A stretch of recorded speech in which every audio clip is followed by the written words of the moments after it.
Howdy guys, it's Nintendo Capri Sun here. Welcome back to Ocarina of Time. We were just about to jump off a cliff. So here we go. Navi? Take it easy. Hang on. Okay, let's try this again, shall we? A little bit back, a little bit farther, stay in the middle. There we go, that's more like it. I'm gonna land in this room full of water here, and what's gonna happen is, this is kinda hard to see. There's some ground you can walk on here that you can actually walk, rather than swim on it. And it's hard to see at first, so... Anyway, we're gonna go ahead and hit this switch here. This will light up a torch nearby, and we're gonna need that a little later, but for now, I'm gonna go ahead and try to get rid of this old Skulltula thing here. There we go. There's, I believe, 3 or 4 of these in here, one of which you won't be able to get till later, because you need bombs to get to it, and you won't be getting those till the second dungeon. That treasure chest, I believe, has a heart, so I'm just gonna ignore that. Whoops. I'm trying to change the camera angle, actually, but... Anyway. So light your Deku stick, and then you're gonna have to use this ground here that you can walk on to get over here. To light the spiderweb, yeah. It's another one of those common sense things where you wouldn't think that you could do it, but you actually can. You can light the spiderwebs on fire to get through them. Yeah, that took me a while to figure out, because I didn't think the game would be that clever, but apparently I underestimated what you could do. So now we're gonna catch this guy here. Please forgive me, Master. I'll never do it again. If you spare me, I'll teach you something cool. Yeah, teach me something cool.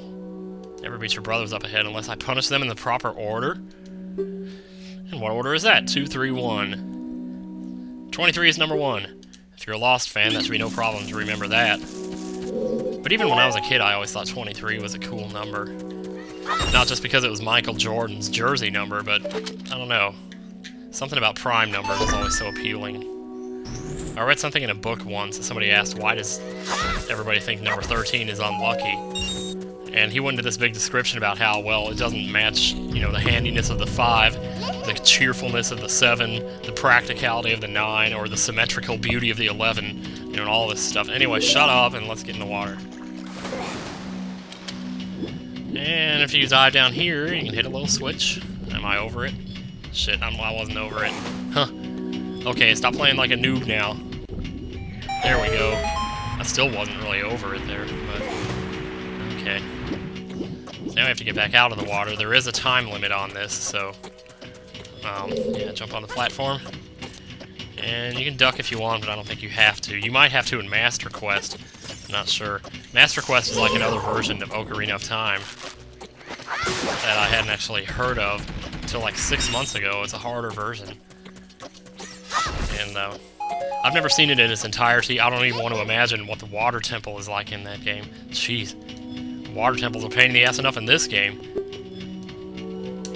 Anyway, she's telling you all about stupid shit again, about, you know, pulling blocks and stuff, and she says, pay attention to what the action icon says. I distinctly remember that's like the 3rd time she says that, but my first time playing through, that was the time that it actually got through to me. It took her saying that 3 times to get through to me to actually pay attention to it. Like when you go up to this block here, if you push A now, he's going to grab it. But if you're walking towards the block and you push A, it's going to climb. The action command says climb, which is what he's going to do then, if you push the button, so if you're climbing on top of blocks, you have to push the button, but if you're just climbing on top of a normal ledge, he'll do it automatically. It's kind of complicated, but you get used to it.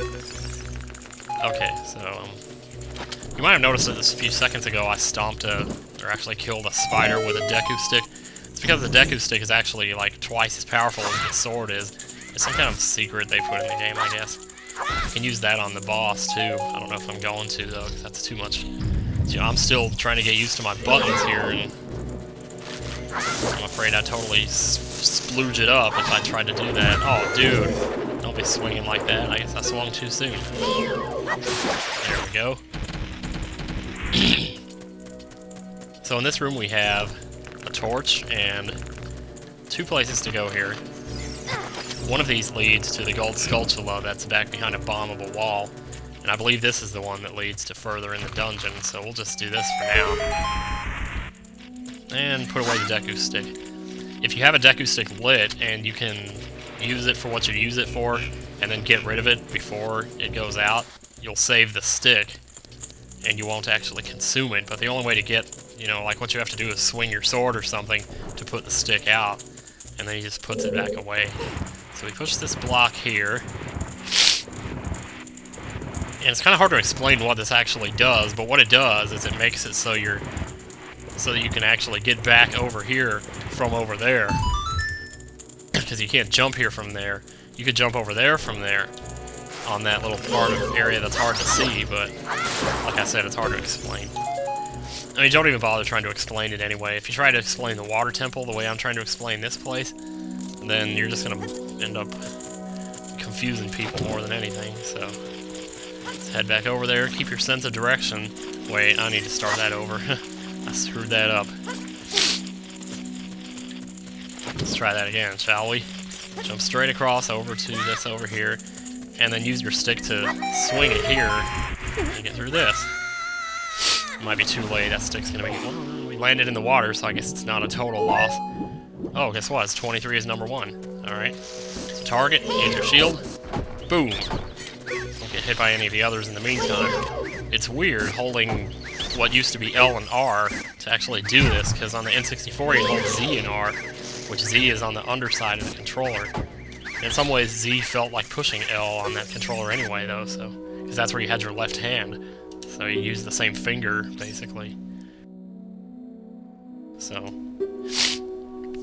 In order to administer the coup de grace to Queen Gilma, strike with your sword while she's stunned. Yeah, that's hilarious. He says that, it's so annoying that he's gonna tell the other secret. Like, what a dumbass. So this is it. This is our boss fight. Do we have time for this? 6:36. Yeah, I believe we do. So you come on here, there's not really going to be anything in here except for a bunch of mist, which most games, you know, use mist as a signal of foreboding. And Ocarina of Time is no exception in this regard. But the way to actually get this boss to show himself is to look at him, because he's up here. Whoa! That scares the shit out of me. Well, it scared the shit out of me. It doesn't still or anything, but... Parasitic Armored Arachnid Gilman is our first boss battle. So target him, get your slingshot ready, and when he turns his eye red like that... Oh, well, I can actually do this right. The tricky part is that you actually have to push the button twice to use the slingshot. Once to take it out and aim it, and once again to shoot. So it's easy to get confused about that. Now, I don't think you can actually get him down from here. But when his eye turns red, let him have it.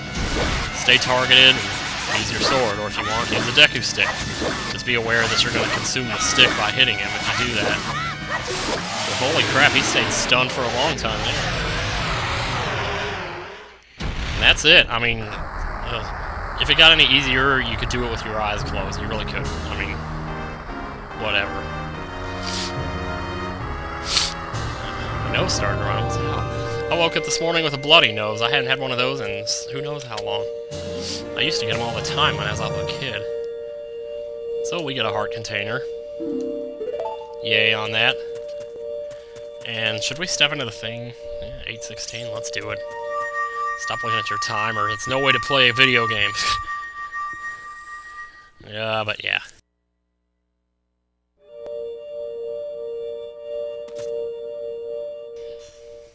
Well done, Capri Sun. Thank you, Dick Tree. Hi, Dick Tree. How you doing? Thou hast verily demonstrated thy courage. I knew that thou wouldst be able to carry out my wishes. Well, I knew it too, kind of. Now, I have yet more to tell ye, wouldst thou listen? Sure. If you say no, it's about thou must, blah blah blah. Now listen carefully. A wicked man of the desert cast this dreadful curse upon me. And we go to a cutscene. A very long cutscene, actually. Not extremely long, but I think we can get it in this video. I mean, how epic is that? Look at that. Fire, lightning, weird black man on a horse. Does it get any more intimidating? I don't think so. Especially through the eyes of a 7-year-old kid. I mean, jeez. This evil man ceaselessly uses his vile sorcerer's powers in this search for the sacred realm that is connected to Hyrule. For it is in that sacred realm that one will find the divine relic, the Triforce, which contains the essence of the gods.